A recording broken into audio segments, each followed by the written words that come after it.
Hello and welcome to another episode of Beneath the Shadows, where we explore the extraordinary tales of survival, mystery, and the human will to overcome even the most impossible odds. I am your host, Travis Fenn, back at it once again, recording in the Shadow Realm, my office studio here in Ypsilanti, Michigan, and I want to say thank you.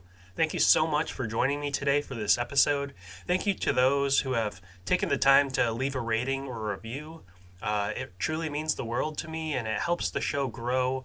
I'm immensely grateful for that. Anyone who's taken the chance to listen, to rate, to review. Apple Podcasts is a great place to do it. Spotify has gotten a couple of them, and I appreciate that. So thank you so much. If you haven't had the chance, please stop over and give the show 5 stars, drop a review, tell me something you like, tell me something about yourself, tell me what you would do if you were trapped somewhere. How would you get out? Other than that, go and check out the social media pages. There is Instagram and TikTok along with Patreon available. The Patreon page has some shorter 15 to 20 minute episodes that are released bi-weekly on Thursdays. The name of those is Beneath the Shadows on Patreon and Beneath the Shadows Podcast on Instagram and TikTok. Now, buckle up, take a seat, maybe even a deep breath or two. It's an adventurous nightmare come to life today in this episode. Let's dive in and lift these details out of the shadows. Today, we take a closer look at one of the most jaw-dropping survival stories of the 21st century. It's a story that highlights the razor-thin line between life and death, and the extraordinary strength one man discovered within himself to beat the odds. We take a look today at the story of Aron Ralston, an adventurer whose ill-fated solo trek into the canyons of Utah in 2003 turned into a nightmare and an extraordinary feat of survival. His name is now synonymous with endurance and perseverance. But who is Aron Ralston? How did he come to be trapped by an 800-pound boulder facing almost certain death? And most incredibly, how did he find the will to free himself? Let's go back to the beginning and dive into the life of Aron Ralston, a man who, quite literally, came to be caught between a rock and a hard place.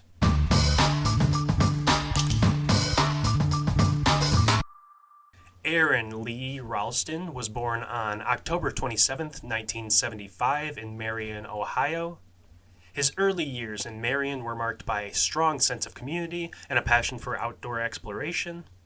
Marion, a small city with a population of just over 35,000 people, offered Aron the typical Midwest lifestyle. But even at a young age, Aron's curiosity about the natural world was apparent. Marion, Ohio, this joyous land of just over 35,000 people, is located directly south of Nevada, Ohio, and directly north of Delaware, Ohio. Kind of fucked up, right? I wonder who named it first. I actually didn't look that one up. I'm sure Delaware was Delaware before that, but was Nevada before that? I don't think so. I don't think Nevada was a thing before Ohio, but now I'm really interested. I actually didn't look that one up. It's fucking with my head. I thought that was interesting, though. A very odd, weird trivia fact right there for you. Directly south of Nevada, Ohio, directly north of Delaware, Ohio, is Marion, Ohio. Just a whole lot of original names going on in this podunk little Ohio land. He was always the type of kid who found joy in the simple things, building forts, playing outside, and imagining far-off adventures in the fields and woods near his home. When Aron was 12 years old, his life took a major turn. His family moved to Aspen, Colorado, a stark contrast to the flat expanses of Ohio. Aspen, with its towering mountains, pristine rivers, and dense forest, offered a breathtaking new world for a young boy who was just discovering his love for the outdoors. Probably one of the happiest moments of his childhood, like moving from the depths of hell to the luxury of heaven. The culture shock must have been immense. Aron later described the move as life-changing, as if he had gone from a calm pond to a raging river. But it wasn't long before he adapted. In fact, the rugged landscape of Aspen became his ultimate playground. His teenage years in Aspen fostered a deep connection with nature. Whether it was skiing down the famous slopes in the winter, mountain biking in the summer, or climbing rocks and hiking the endless trails, excuse me, Aron immersed himself in the wilderness. It was here that he learned essential survival skills, skills that would later prove vital during his 2003 ordeal. His love for the outdoors wasn't just recreational, it became part of his identity, a driving force that shaped his future. But Aron's talents didn't stop at adventuring. He was academically gifted, attending Carnegie Mellon University in Pittsburgh, where he pursued dual degrees in mechanical engineering and French. Good for him. Wish I would have done more college. Wish I could do more college. I feel like I'm stuck in life, kind of one of those things. But his love for problem solving, both in the classroom and on the mountain, set him apart. While many college students spent weekends partying, Aron often found himself drawn to outdoor activities, hiking, or scaling nearby cliffs. His engineering mind found satisfaction in the mechanics of climbing, the physics of leverage, the precision of rope work, and the thrill of figuring out how to overcome nature's obstacles. It was the blend of intellectual and physical curiosity that would later save his life. While at Carnegie Mellon, Aron also interned at Intel Corporation, that one, the big one. The corporate world, with its stability and promise of a well-paying job, seemed like a safe path, but deep down Aron wasn't content. He wasn't looking for a stable, desk-bound life. Adventure called to him, and as the years went by, the call became impossible to ignore. Aron knew he needed to pursue his passion for the outdoors full-time, and in 2002, he made the bold decision to leave Intel and focus on mountaineering and outdoor exploration. Little did he know, this decision would bring him to the edge of life and death just a year later. By the time Aron decided to leave Intel, he had already set a significant goal for himself. He wanted to climb all 59 of Colorado's 14ers, mountain peaks that rise over 14,000 feet above sea level. For those unfamiliar, Colorado's 14ers are a mountaineer's dream. These peaks are challenging, dangerous, and beautiful all at once, drawing adventurers from across the globe to test their mettle against some of the most rugged terrain in North America. But Aron wasn't content with simply climbing these peaks in the usual way. He wanted to push himself even further by summiting them solo and often during the winter months, when snow, ice, and extreme weather conditions made the climbs far more treacherous. This wasn't just a hobby for him, it was an obsession. Solo winter climbs are among the most dangerous endeavors in mountaineering, as the margin for error is slim, and rescue efforts in such conditions could be next to impossible. Ralston thrived on these solo journeys. The isolation, the biting cold, the sheer physical challenge. It all energized him. He saw the mountains as not only a test of his endurance, but as a kind of spiritual journey, an intimate conversation between himself and nature. The solitude gave him a sense of peace, and the physical strain pushed him to his limits. Over time, Aron developed a unique connection to the mountains, a bond that bordered on the sacred. Each climb was a deeply personal experience, a way for him to prove to himself what he's capable of. His success on these solo climbs fed his confidence, but this confidence came with certain risk. He often ventured out without telling anyone where he was going or when he'd be back, a decision he would later regret. It was this sense of invincibility, the belief that he could handle anything nature threw at him, that ultimately led to his near-fatal mistake. But I have a shit ton of respect and admiration for the way Aron has lived his life. He's understood what he wanted out of life, and he's made that happen. And that's not something everyone can say. That's not something I can say. I don't know what I want out of life. I mean, I have things that I can think I want out of life, and can't seem to find a direction. So it's hard out here. It's hard mentally. It's hard physically. Hard emotionally. It's life. Life's tough, unfortunately, and it's hard to see the bright side sometimes. But April 26, 2003 began like any other adventure for Aron Ralston. He decided to spend the day exploring Bluejohn Canyon in eastern Utah. Bluejohn Canyon is a narrow slot canyon, famous for its steep, twisting walls that make navigation both a thrill and a challenge. According to sources, Bluejohn Canyon is probably named for a 19th century outlaw by the name of John Griffin, who reportedly kept stolen horses in that area. He had one blue eye and one brown eye and was known by the nickname Bluejohn. He attempted to float down Glen Canyon in the late 1800s and was never seen again. But got a canyon named after him. The beauty of the canyon is undeniable, but it also holds hidden dangers, especially for those who underestimate its complexity. The remote location, far from any major town or city, meant that Aron would be completely isolated, with no chance of stumbling upon other hikers. Both a blessing and a curse, kind of. Aron didn't tell anyone where he was headed that day. He packed lightly, 2 burritos, a bottle of water, and a small amount of climbing gear, including ropes and a cheap multi-tool. For an experienced outdoorsman like Ralston, this seemed more than enough for a short day hike. After all, he had conquered far more difficult terrains in far harsher conditions. But as he descended deeper into the narrow canyons, the walls closing in around him, he had no way of knowing that his life was about to change forever. Bluejohn Canyon is known for its narrow, twisting passageways, and Aron was navigating these with ease. The jagged rock formations seemed to invite him to climb, descend, and explore. The sun was high in the sky, casting sharp shadows on the canyon walls. Aron was in his element, completely focused on the task at hand, until suddenly, without warning, disaster struck. As he was climbing down a narrow gap between 2 rock faces, an 800-pound boulder above him shifted. Before he could react, the massive rock came crashing down, pinning his right hand and forearm up against the canyon wall. In an instant, Aron's life was turned upside down. As the dust settled, Aron quickly assessed his situation. His right hand and forearm were completely crushed beneath the enormous rock, which was wedged tightly between the canyon walls. He tried to pull his arm free, but it was no use. The boulder was too heavy, and his hand was trapped in such a way that he couldn't move at all. Panic began to set in as the reality of his situation dawned on him. Aron was trapped in one of the most remote locations imaginable. No one knew where he was. He had no cell phone, no way to call for help. It was just him, the canyon, and the boulder. A boulder that wasn't going to move. He was alone, pinned in place, with only a small amount of food and water, and had no idea how long he could survive. Over the next few days, Aron tried everything he could think of to free himself. He used climbing ropes to attempt to lift the boulder. He made a whole pulley system that he could use his feet and his whole body weight to try and lift the boulder off of him. But using climbing ropes give a lot of resistance, they have a lot of stretch, and they did not work for him.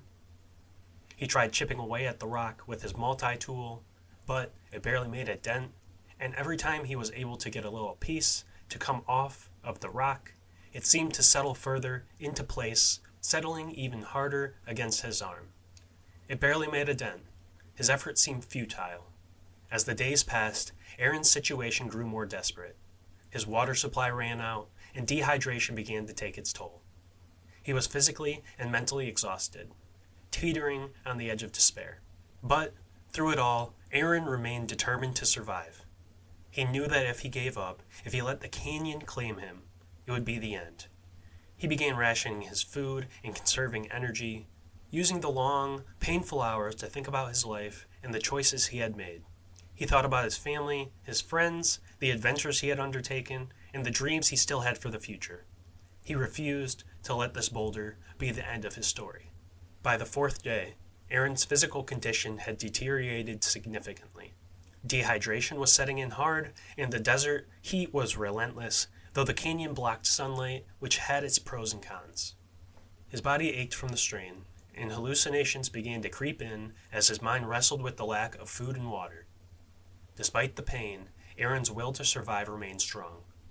He had realized that waiting for rescue was not an option. If he was going to get out of this alive, he would have to rescue himself. Like I had mentioned, he tried to move the rock, he tried chipping away at it, he was not able to move it, not able to budge it in any way. So Aron started considering the unthinkable, amputating his own arm. He had no medical training, no surgical tools other than a cheap multi-tool he had with him, and no anesthetic. The very thought of it seemed impossible at first. How could a person cut through their own flesh and bone without going into shock or passing out? Yet, as the hours dragged on and his situation grew more dire, Aron began to seriously contemplate the only way out: self-amputation. Over the next 2 days, Aron tried to gather the courage to perform the grisly task. He tested his multi-tool on the skin of his forearm, making small cuts to see how much pain he could endure. But each time, he stopped. The thought of cutting through the bone without the proper tools seemed impossible, and he couldn't bring himself to do it. The multi-tool's dull blade wasn't designed for such a task, and Aron knew he would have to sever both bone, tissue, and tendons if he wanted to free himself. Still, he kept the idea in the back of his mind, knowing that, eventually, it might be his only option. On the 5th day, Aron recorded a final message on his camera. His voice was weak, and his body was frail. He spoke directly to his family, telling them how much he loved them, apologizing for the mistakes he had made, and asking for their forgiveness. It was a heartbreaking moment, one that Aron believed would be his last. He had accepted the possibility that he might die in the canyon, alone and trapped beneath the boulder. Yet, even in the darkest hour, a glimmer of hope remained. He wasn't ready to give up. Not yet. On the morning of May 1st, 2003, over 5 full days after he became trapped, Aron woke up with a renewed sense of clarity. He had experienced a vision during the night, one that would change the course of his fate. In this vision, he saw himself with a young boy, a child he didn't know, yet felt an unexplainable connection to. They were walking together, free and happy. Aron believed this vision was a sign. It was a promise that he would survive, that he would one day be a father, and that his life still had meaning beyond the canyon. Fueled by this vision, Aron made the final decision to amputate his own arm. This time, there would be no hesitation, no turning back. He was prepared to do whatever it took to survive. Using his knowledge of physics and engineering, Aron realized that breaking the bones in his arm would make the task possible. The boulder had trapped his hand in such a way that the pressure had already cut off circulation, numbing his arm to the point where he felt very little pain beyond, a certain point. All right, so it gets a little more graphic coming up, talking about his amputation and stuff. Just a warning, I guess. With this in mind, he used his body weight to leverage himself against the rock, snapping both the radius and the ulna in his forearm. He did them one at a time, though. He couldn't get both of them to break at the same time, so he had to do them one at a time. The sounds of the bone breaking echoed in the narrow canyon, but there was no time to dwell on the pain. Aron quickly went to work with his multi-tool, cutting through the remaining tissue, muscles, and tendons. The process was slow, agonizing, and beyond anything most people could imagine enduring. But Aron didn't stop. He knew that his life depended on it. After nearly an hour of cutting and sawing, Aron was free. His right arm lay lifeless beneath the boulder, but Aron himself was alive, no longer tethered to the rock that had nearly claimed his life. Blood was pouring from the wound, but Aron, ever the engineer, had already fashioned a crude tourniquet from the climbing gear he had with him and increased the pressure on the wound, slowing the bleeding enough to give him a chance at survival. Aron was far from being out of danger yet. He was severely dehydrated, weak from blood loss, and miles away from help. But the most difficult part was behind him. Using every ounce of strength he had left, Aron began the long, painful hike back through Bluejohn Canyon. Each step was a test of his endurance, and his body threatened to collapse with every passing moment. Yet, with his arm now free, there was nothing holding him back, literally or figuratively. For hours, Aron stumbled through the canyon, navigating the treacherous terrain with only one arm. He reached the ledge that would bring him down onto the canyon floor, and incredibly, despite his injuries, he was able to descend the 65-foot drop using one hand and sheer determination. When he finally reached the base of the canyon, the next challenge awaited him: finding help. Aron knew that the chances of encountering another hiker were slim, but he pressed on. He had no other choice. As he made his way towards the mouth of the canyon, delirious from pain and exhaustion, a miracle occurred. He spotted a family of hikers in the distance, a Dutch family on vacation. The Dutch couple, Eric and Monique Meyer, and their son Andy, had just finished photographing the famous Grand Gallery. As they packed up their gear and began to hike out of the canyon, they heard a voice behind them cry, "Help! I need help!" The couple immediately realized that this must be the lost hiker whom they had been briefed about by a ranger earlier that day. Ralston walked quickly towards the couple. His arm, or what was left, hung in a self-made sling, and he spoke clearly. "Hello, my name is Aron. I fell off a cliff on Saturday, and I was stuck beneath a boulder. I just cut off my own hand 4 hours ago, and I need medical attention. I need a helicopter." It was decided that the wife and son would try to get out of the canyon as quick as possible to get help. Eric remained with the injured man, Aron, to guide him in the correct direction and provide him with food, water, and mental support. Despite all of the blood loss, Ralston maintained a steady walking pace until sand in his shoes started to irritate him. He stopped in a shady part of the canyon to cure the annoyance so he could continue. In the meantime, Ralston's friends at the Ute Mountaineer store in Aspen began to worry when he failed to appear for work and called authorities. The dilemma was that Ralston had neglected to notify anyone of his itinerary. His mother found out her son was missing on Wednesday when his boss called her. A friend helped her break into her son's email for clues on his whereabouts, but to no avail. Authorities in Aspen discovered he had used a credit card to buy groceries in Moab, Utah, and notified authorities there to start searching for him. Mitch Vatier, a patrol sergeant with the Emery County Sheriff's Office in Green River, got the call Thursday morning. A climber was several days overdue. His truck had been found at Horseshoe Canyon trailhead, but no one had seen Ralston. Terry Mercer, a helicopter pilot with the Utah Highway Patrol in Salt Lake City, met Vatier and another deputy at about 1 p.m. on Thursday at Horseshoe Canyon, where Ralston's truck was parked. After reading notes and looking at Ralston's equipment in his truck, Mercer and Vatier knew Ralston was an experienced climber. The search helicopter was soon airborne, and Mercer flew for about 2 hours. Nothing.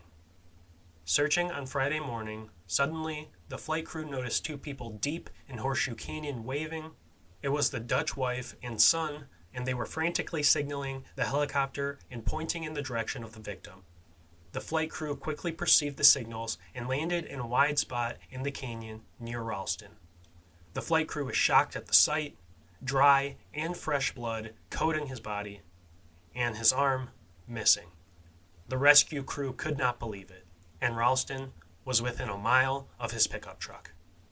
After Ralston was helped into the helicopter, Mercer peeked back at him. Ralston's right arm was in a makeshift sling made from a camelback used to carry water. Ralston leaned his head back in the helicopter and sipped on some water. Vatier kept him talking so he wouldn't lose consciousness. 12 minutes later, the helicopter arrived at Allen Memorial Hospital in Moab, Utah. Ralston walked into the emergency room without help, then pointed out on a map where he had been stuck. The rescuers were amazed at Ralston's will to live. A helicopter likely would not have found him because of his position in the deep and narrow slot canyon. Mercer and 2 other deputies went back into the canyon, hoping they could retrieve Ralston's arm and that it could be reattached, but the trip was futile. The deputies could not move the boulder. It would end up taking 13 men with equipment to later remove the severed arm.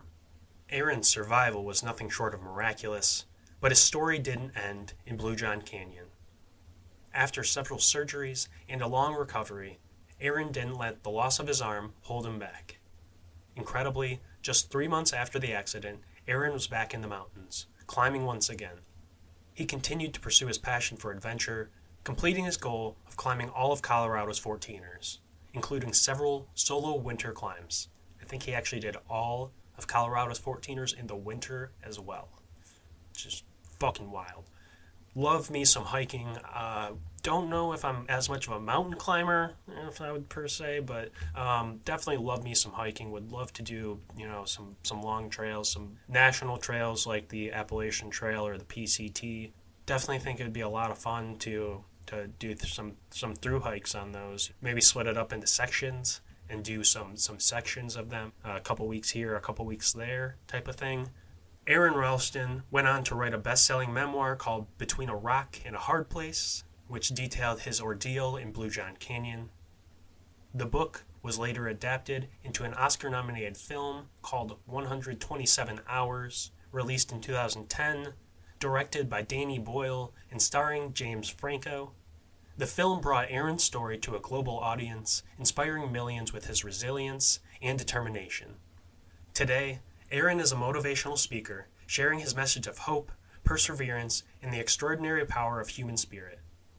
His story isn't just about physical survival, it's about the choices we make when faced with seemingly insurmountable obstacles and the will to keep going, even when all hope seems lost. Aron Ralston's survival is one of the most incredible stories of human endurance and determination ever told. Maybe ever told. Definitely very, very incredible. Incredible in numerous ways. His ability to push through unimaginable pain, fear, and isolation teaches us a powerful lesson about the strength of the human spirit. But his story is more than just one of the physical survival. What Aron experienced in those 5+ days was the ultimate confrontation with mortality. He faced what most of us never will, being completely alone, caught in an impossible situation where the chances of rescue were slim to none. His body, drained of food and water, was on the brink of collapse. But it was his mind, that made the critical decision to take action. That's perhaps the most remarkable part of Aron's story. When it seemed like all hope was lost, he tapped into a deep well of inner strength, refused to surrender to despair, and made the impossible choice to save his own life. The significance of his story extends beyond the sheer physical act of self-amputation. It raises profound questions about human willpower and the boundaries we can push when our lives depend on it. Would we all have the courage to do what Aron did? Would we be able to summon the same kind of resolve?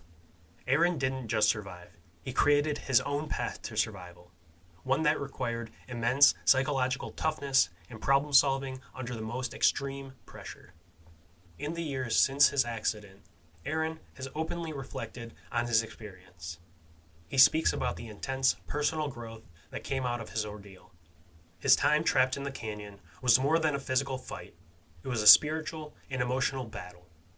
In his darkest hours, Aron learned to confront his fears, take responsibility for his decisions, and accept his own vulnerability.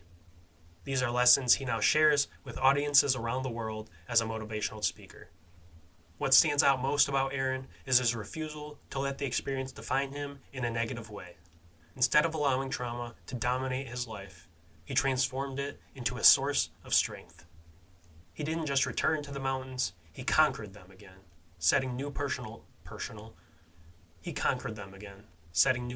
challenges, including finishing his climb of all 59 of Colorado's 14ers.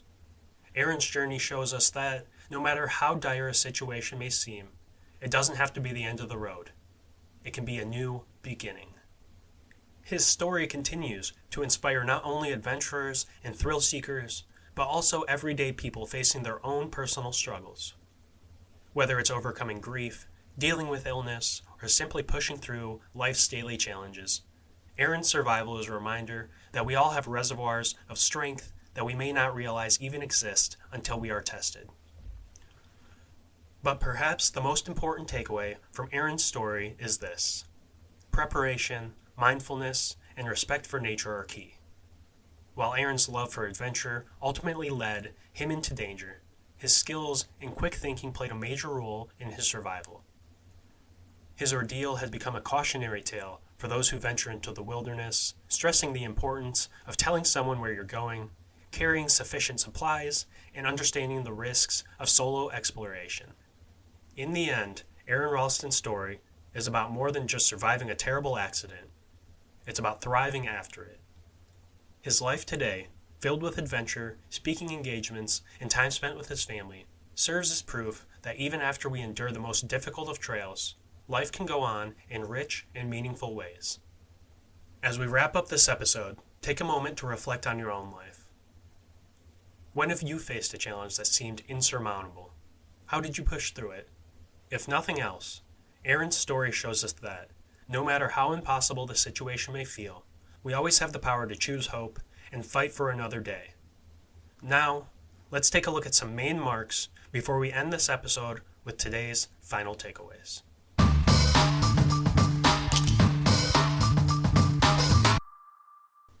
Number 1. Aron Lee Ralston was born on October 27, 1975 in Marion, Ohio. His family moved to the mountain town of Aspen, Colorado when Aron was 12 years old. It was in this breathtakingly rugged landscape that his love for the outdoors blossomed. Number 2. In 2002, just a year before his near-fatal accident, Aron made a life-changing decision. He left his job at Intel to focus entirely on his passion for outdoor adventure. Number 3. In 2003, as he descended into the narrow slot canyon, Aron was in his element, navigating the jagged rock formations and using his climbing skills to maneuver the tight spaces. But suddenly, without warning, a massive boulder shifted above him. As he tried to climb down a narrow gap, the 800-pound rock dislodged, pinning his right hand and forearm against the canyon wall. In an instant, his life changed. Number 4. After being pinned for 5 days and on the brink of death, Aron would make the drastic but life-saving decision to break and amputate his own arm with a dull, dingy, cheap multi-tool. He would break both his ulna and radius bones by counter-leveraging his body weight against his pinned arm, and would sever his arm, starting with the flesh and muscle and ending with his artery to reduce the risk of bleeding out. Number 5. After cutting off his own arm, Aron would have to rappel 65 feet down a canyon and then hike for miles before he finally ran into a family that would call for rescue to come. He wasn't out of the weeds yet, but he was through the hardest part. Number 6, new-ish information. British film director Danny Boyle directed the film 127 Hours about Ralston's incident. Filming took place in March and April of 2010, with a release in New York City and Los Angeles on November 5th of 2010. Fox Searchlight Pictures funded the film. Actor James Franco played the role of Ralston. The movie received standing ovations at both the Telluride Film Festival and the Toronto International Film Festival. Some of the audience members in Toronto fainted during the final amputation scene, and it's a little gruesome, definitely pretty gory, and when he goes to cut his fucking tendon, you feel it. You feel it. They do this noise that just like, it gets you. Makes shivers down your spine.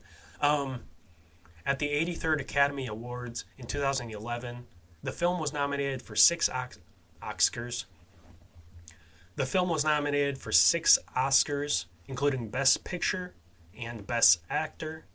127 Hours was also nominated in the categories Best Adapted Screenplay, Best Original Score, Best Original Song, and Best Editing. I don't believe it actually ended up winning any, but got great ratings on IMDb and Rotten Tomatoes. I watched this movie in preparation for this episode, and let me tell you what. It's a heartfelt and touching movie that truly shows the incredible length one can go when put in a perilous situation. Epinephrine, noradrenaline, histamines, and endorphins, so many natural chemicals being pumped through your body, especially when you start cutting off your fucking arm. Crazy. What a graphic and intense scene in this film.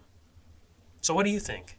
Would you, faced with a life or death situation, be able to cut off a body part to survive? Cut off your arm to survive? What body part would you miss the least, if you could choose? The arms seem like a solid bet to me, but mainly in my left arm, because I don't do shit with that thing.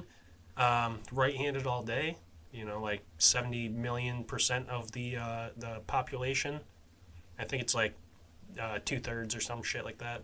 I honestly, though, I don't know if I'd have the mental fortitude to go through with what he did.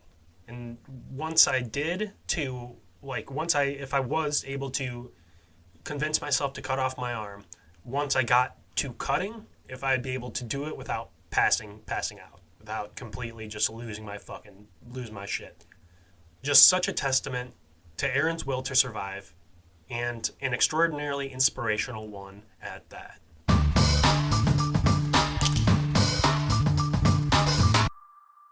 Thank you for joining me today on this deep dive into Aron Ralston's incredible survival story.